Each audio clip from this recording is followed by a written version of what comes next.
The law used to define family by blood and marriage.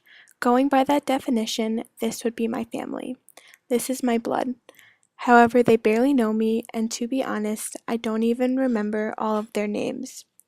This is because I was adopted from foster care around the age of 1 and only met my biological family this past December.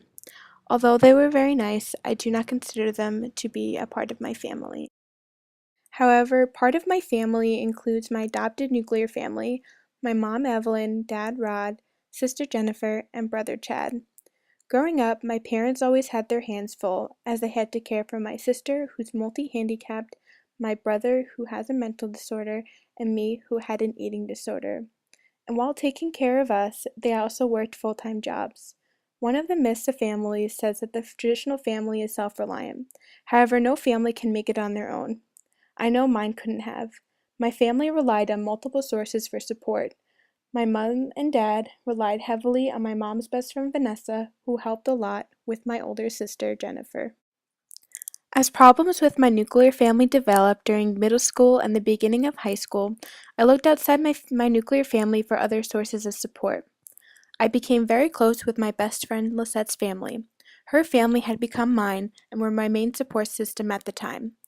Today, I'm included in all family holidays and activities, so much so that I even have to do some of their chores.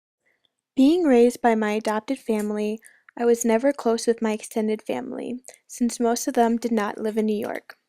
I always felt like I was missing out, rarely having the big family reunions and not having the close cousins that my friends would always talk about.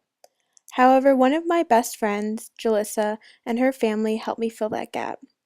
I met Jalissa in high school, and one day she invited me over for a family dinner. That night, I really bonded with her whole family. Ever since then, I've gone to almost every celebration and holiday dinner at her house.